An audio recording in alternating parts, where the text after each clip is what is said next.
नमस्कार दोस्तों, आप सभी का फिर स्वागत है मेरे यूट्यूब चैनल अननोन फैक्ट्स में। तो आज हम फिर से जो हमारी सीरीज़ है एक्सेल की बेसिक टू एडवांस, जिसकी ये नेक्स्ट वीडियो है, तो उसे हम कंटिन्यू करने जा रहे हैं। तो इस वीडियो में हम डिस्कस करेंगे कुछ बेसिक फार्मूले जो हमें एक्सेल ऑपरेट करने से पहले एटलीस्ट हमें पता होनी चाहिए कि अगर हम एक्सेल पे किसी भी फाइल में अगर हम वर्क कर रहे हैं या किसी भी छोटे मोटे डेटा पे भी वर्क कर रहे हैं, तो एटलीस्ट ये जो कुछ बेसिक फार्मूलेज हैं तो ये एटलीस्ट हमें पता होने चाहिए। तो आज हम इस वीडियो में इन्हीं बेसिक फार्मूलेज को डिस्कस करने वाले हैं। तो ये कुछ फार्मूले मैंने नोट डाउन किए हैं। ये 14-15 फार्मूलेज हैं, तो इन्हें हम डिस्कस करेंगे एक एक करके। और ये बहुत ही बेसिक फार्मूलेज हैं। तो ओके, चलिए शुरू करते हैं। तो पहला फार्मूला है हमारा सम का। देखिए, सम का मीनिंग होता है एडिशन। ठीक है। तो एक्सेल में कोई भी ऐसा फॉर्मूला नहीं होता है जिसे हम अप्लाई करके टोटल निकाल सकते हैं। सपोज दैट अगर मैं प्रेस करता हूँ इक्वल टू और लिखता हूँ टोटल, तो ऐसा कोई फॉर्मूला एक्सेल हमें सजेस्ट नहीं करता है कि जिससे हम किसी भी रो का या किसी भी कॉलम का टोटल कर सकें। तो टोटल करने के लिए हमें सम करना पड़ता है, सम फॉर्मूला का यूज़ करना पड़ता है। तो अगर मैं इसे एज ए टोटल भी लिख दूं कि सम मीन्स टोटल होता है, तो कोई गलत नहीं होगा ये। तो ठीक है, इसे कैसे करते हैं, इसके देखिए दो तरीके हैं। सपोज दैट मैंने ये दो कॉलम रेडी किए हैं नंबर्स के, एक कॉलम ये, एक कॉलम ये। अगर मुझे इनका सम यानी टोटल करना हो, तो एक तो मैं ऑल्ट इक्वल टू प्रेस करूँगा, इससे ऑटोमेटिक सम हो जाएगा।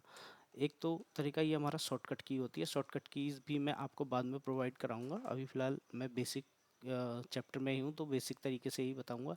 और दूसरा तरीका होता है हमारा, बड़ा सिंपल तरीका होता है। सपोज दैट हमको इक्वल टू प्रेस करना है और जो भी नंबर हमको ऐड करना है या सम करना है, तो उसको उस पर कर्जल ले जाएंगे। उसके बाद सिंपल प्लस प्रेस करेंगे। उसके बाद दूसरा नंबर जो हमें ऐड करना है उस पर अपना कर्जल ले जाएंगे, फिर तीसरा नंबर। तो ऐसे करके हम एक एक करके हम सम कर सकते हैं। या फिर तीसरा तरीका ये होता है इक्वल टू सम टाइप करेंगे, तो हमारे एक्सेल ने हमको सजेस्ट कर दिया कि ये सम का फॉर्मूला हमारे पास है। उसके बाद हम टैब प्रेस करेंगे, सम लिख के टैब प्रेस करेंगे। अब ये फॉर्मूला हमसे कह रहा है कि अब हमें क्या करना है। ये कह रहा है कि नंबर 1 और 2 कौन से नंबर्स हमको सम करने हैं, कौन से नंबर्स हमको टोटल करने हैं। तो जितने भी नंबर हमको टोटल करने हैं उतने पे हम कर्ज ले जाएंगे। सपोज दैट ऊपर से हमको 1 2 3 4 5 6 नंबर मान लो हमको टोटल करने हैं, तो 6 नंबर को सिलेक्ट करके ब्रैकेट क्लोज कर देंगे और एंटर दबा देंगे। तो ये 6 नंबर का हमारे पास टोटल आ गया। अगर हम सारे नंबर भी सम करना चाहें तो हम सारे नंबर भी कर सकते हैं। सम लिख के यहाँ से कंट्रोल शिफ्ट अप और एंटर, तो ये इस तरीके से हमारा सम होता है। सम मीन्स टोटल। तो इस तरीके से हम एक एक करके भी सम कर सकते हैं, एक साथ भी पूरी कॉलम को हम टोटल सम कर सकते हैं।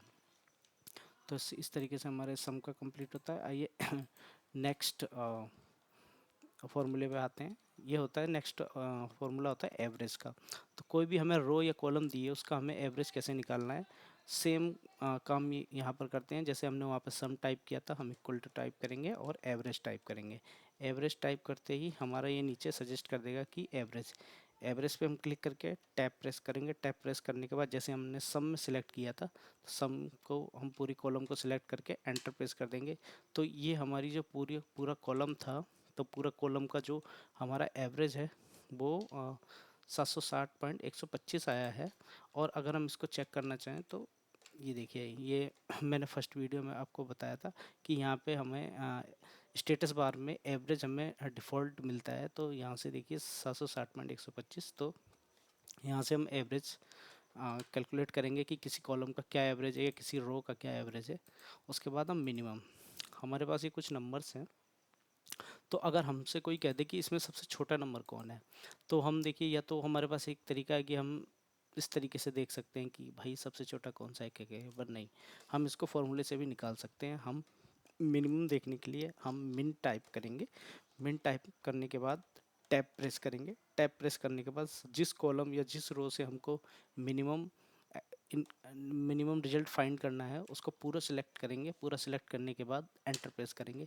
तो अगर हम देखेंगे कि सबसे छोटा नंबर 518 है, हम यहाँ पे चेक कर सकते हैं कि 518 से छोटा कोई भी नंबर नहीं है। एक एक करके हम देख भी सकते हैं यहाँ पर। ये देखिए 518 से कोई भी छोटा नंबर यहाँ पर नहीं है, 518 सबसे छोटा नंबर है। इसी तरीके से अगर हम मैक्सिमम निकालना चाहें तो हम मैक्सिमम भी इसी तरीके से सेम तरीके से निकाल सकते हैं। जैसे मिनिमम में हमने सबसे छोटा नंबर फाइंड किया था, तो इसी तरीके से मैक्सिमम भी हम कर सकते हैं। बराबर मैक्स करने के बाद टैब के बाद जिस रो या कॉलम से हमको सिलेक्ट करना है, पूरी कॉलम हमने सिलेक्ट कर लिया, एंटर प्रेस कर दिया। 967 is the largest number of this column. So अगर हम यहाँ पे मैनुअल भी चेक कर सकते हैं कि 967 से बड़ा यहाँ पर कोई और नंबर नहीं होगा। ये देखिए, तो इस तरीके से हम किसी भी रो या कॉलम का मैक्सिमम भी कर सकते हैं। उसके बाद आता है ऐड वही some kind of some formula है। ऐड सपोज दैट दो नंबर हैं हमारे पास, नंबर 1 एंड नंबर 2। अगर हम इसको ऐड करना चाहें तो हम सिंपल नंबर 1 प्लस प्रेस करेंगे, नंबर 2 और एंटर प्रेस कर देंगे। अगर हमारे पास और भी कोई नंबर है तो इसी तरीके से हम यहाँ पर number 1 plus number 2 plus number 3, ऐसे करके हम कितने भी सेल्स को हम सिलेक्ट करके उनका ऐड कर सकते हैं। तो यहाँ हम देखेंगे 642 हमारा ऐड है यहाँ पर। ये सिंपल ऐड करने का तरीका होता है, हालांकि शॉर्टकट से सब करते हैं, बट जहाँ ज़रूरत नहीं होती, सपोज दैट हमें दो ही नंबर प्लस करके देखने हैं तो हम ऐसे भी करके देखते हैं। सब काम करने के तरीके पे डिपेंड करता है कि आप किस तरीके का काम कर रहे हैं। तो जैसी ज़रूरत होती है वैसा ही काम होता है। अब देखिए नेक्स्ट फॉर्मूला है हमारा सब्ट्रैक्ट का। Subtract same as add. अगर हम किसी दो नंबर का एक नंबर से दूसरा नंबर अगर हम लेस करना चाहें तो सिंपल सा हम बड़े नंबर पर जाएंगे। बड़े नंबर के बाद माइनस का साइन हम प्रेस करेंगे, माइनस के साइन के बाद छोटे नंबर पर प्रेस करेंगे, छोटे नंबर पर कर्जा ले जाके एंटर कर देंगे, तो ये हमारा सब्ट्रैक्ट हो जाता है। तो इस तरीके से हम सिंपल तरीके से सब्ट्रैक्ट कर सकते हैं। तो यहाँ पर हमारा सब्ट्रैक्ट फॉर्मूला भी कंप्लीट हो जाता है। फिर आता है मल्टीप्लिकेशन या प्रोडक्ट। मल्टीप्लाई करने के लिए कोई भी दो नंबर या तीन नंबर हमारे पास होते हैं, तो उनको सबसे पहले जो भी नंबर हमें मल्टीप्लाई करना है तो नंबर 1, उसके बाद हमको शिफ्ट के साथ आपके कीबोर्ड पे 8 होगा, तो 8 अगर हम प्रेस करेंगे तो स्टार का साइन आएगा। स्टार का साइन आने के बाद हमको दूसरे नंबर पर जाना है जिस नंबर से हमें मल्टीप्लाई करानी है। ये देखिए, ये इन दोनों का मल्टीप्लाई है, तो स्टार के साइन के साथ एक्सेल में हम मल्टीप्लाई कराते हैं। इसको दूसरा प्रोडक्ट भी बोलते हैं, हालांकि इसका प्रोडक्ट का फॉर्मूला भी होता है। अगर हम प्रोडक्ट करना चाहें तो प्रोडक्ट नंबर 1 कोमा नंबर 2, ये हमारा प्रोडक्ट फॉर्मूले से हो गया। और हम मैनुअल भी प्रोडक्ट करा सकते हैं स्टार लगा के। तो इस तरीके से हमारा ये मल्टीप्लाई का फॉर्मूला भी कंप्लीट हो जाता है। मल्टीप्लाई का फॉर्मूला कंप्लीट करने के बाद डिवीज़न आता है। देखिए डिवीज़न में हम क्या करते हैं कि सपोज दैट हमें कोई नंबर हमें डिवाइड करना है किसी दूसरे नंबर से, तो सिंपल इक्वल टू प्रेस करते हैं, फर्स्ट नंबर पे जाते हैं और उसके बाद स्लैश का बटन होता है आपके न्यूमरिक की के सबसे टॉप पर।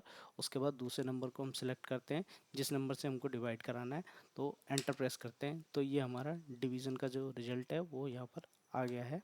इस तरीके से हम एक्सेल में डिवाइड करते हैं कोई भी टू डिजिट्स को। ये सब बेसिक फार्मूलेज हैं जो 1 या 2 जब हमारे पास छोटा डेटा होता है तो हम इस तरीके से यूज़ करते हैं, ना कि हम इसमें शॉर्टकट या एज़ पर डेटा जो रिक्वायरमेंट होती है, समटाइम हमें दो ही वैल्यू के साथ कुछ कैलकुलेशन वगैरह करनी होती है, तो उस समय ये यूज़ किए जाते हैं। मैं आप सभी को ये इसलिए बता रहा हूँ क्योंकि आगे हम जैसे जैसे आगे बढ़ेंगे, हम एडवांस एक्सेल की तरफ बढ़ेंगे, तो एटलीस्ट ये सारी चीज़ें हमें पता होनी चाहिए कि बेसिक क्या था, तभी हम एडवांस में कर पाएंगे। और जब हम बड़ी शीट पे या बड़े रो डेटा पे काम करेंगे तो हम तब शॉर्टकट या जो इनबिल्ट फार्मूले होते हैं हम उनसे काम करेंगे। उसके बाद आता है हमारा काउंट। काउंट का क्या यूज़ होता है, आपकी कोई भी रो या कॉलम है उसमें हम देखेंगे कि इसने हमें बताया कि काउंट 16 है, बट अगर ये लार्ज नंबर डेटा होगा तो आप कैसे बताएंगे, या तो आप ऐसे करके सिलेक्ट करेंगे, बट इसका एक सिंपल सा फॉर्मूला भी है। अगर हम इक्वल टू करेंगे और काउंट करेंगे, काउंट करने के बाद अगर हम इसको सिलेक्ट कर लेंगे और एंटर कर लेंगे तो ये हमें बता देगा कि 16 काउंट, यानी कि जो ये जिस कॉलम या रो है इसमें हमारे कितने ऐसे सेल्स हैं जिसमें डेटा है, तो ये उसको बताता है। उसके बाद आता है count A just like count, but थोड़ा सा डिफरेंस है इसमें। इसमें डिफरेंस क्या है कि काउंट ए हमें वो काउंट करके देता है कि जिस नंबर्स में जिस भी सेल में डेटा है। काउंट तो हमें टोटल बताता है कि टोटल कितनी काउंट्स हैं, बट काउंट ए हमको बताता है कि हमारे पास कितनी ऐसी सेल्स हैं जिसमें डेटा है। तो काउंट ए अगर हम प्रेस करेंगे तो ये यहाँ पर इसने भी हमें 16 बताया है, क्योंकि जो हमने सेलेक्ट किया है वो उसने 16 हमने सेल्स ही सिलेक्ट की हैं। अगर मैं बीच में से इसमें से कोई भी डिलीट कर देता हूँ तो ये हमको बताएगा कि ये 15 ऐसे सेल्स हैं जिसमें डेटा है, जबकि ये सिलेक्ट अगर हम करेंगे तो ये 16 हम सेल्स सिलेक्ट करेंगे, बट काउंट ए ने हमें बताया कि 15 में ही डेटा है। तो काउंट और काउंट ए का सिर्फ यही डिफरेंस होता है कि काउंट ए हमें वो सेल्स बताता है जिसमें डेटा है। फिर काउंट ब्लैंक, अभी हमने ये एक सेल डिलीट की है और दो सेल डिलीट की है। अगर हम काउंट ब्लैंक का यूज़ करें तो काउंट ब्लैंक हमको बताता है कि जो रो या कॉलम हमने सेलेक्ट की है उसमें कितनी सेल्स ऐसी हैं जो ब्लैंक हैं। तो ये हम देखेंगे कि यहाँ पे दो सेल्स ऐसी हैं जो ब्लैंक है, जो कि ये मैंने डिलीट किया हुआ था डेटा, यहाँ से ये डेटा डिलीट है, तो इसने ये हमें दो बता दिया है। तो इस तरीके से हमारा काउंट ब्लैंक भी कंप्लीट हो जाता है। अब नेक्स्ट फॉर्मूले पे आते हैं हम, रैंडम। देखिए रैंडम फॉर्मूला क्या होता है कि अगर हमें कोई नंबर हमें टाइप करना है, हमें समझ नहीं आ रहा कि हमें सपोज दैट हमको हमें किसी को एग्जांपल देना है किसी नंबर को, तो हमें समझ नहीं आ रहा कि हम कौन सा नंबर उसको दें, तो हम ऐसे रैंडम कर सकते हैं। रैंड ये हमें कोई भी रैंडम नंबर दे देगा, मैं जितनी बार करूँगा ये उतनी बार रैंडम मुझे अलग ही नंबर देगा।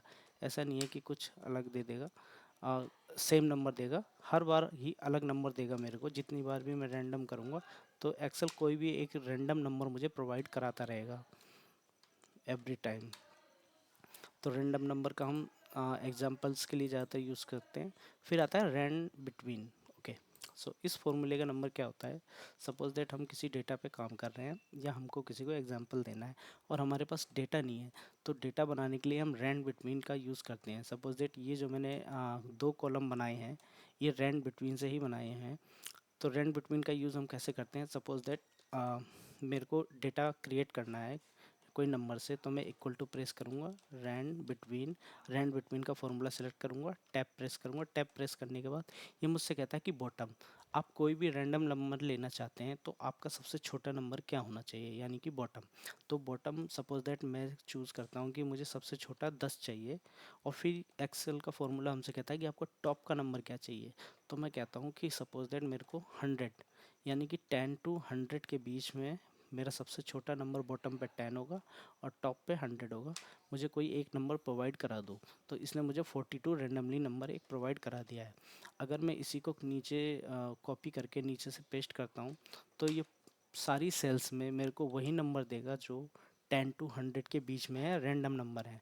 और ये मैं जितनी बार प्रेस करूँगा उतनी बार ही मुझे अलग नंबर देगा। सपोज दैट मैं यहाँ पर फिर से एक रैंड बिटवीन का फॉर्मूला टाइप करता हूँ और फिर से मैं इससे कहता हूँ कि 20 टू 80 मुझे प्रोवाइड कराओ। तो 20 टू 80 प्रोवाइड कराते ही ये देखो इसने 45 कराया, बट ये भी चेंज हो गया क्योंकि ये अभी अभी भी इसमें फॉर्मूला अप्लाई है, तो ये चेंज होता रहेगा।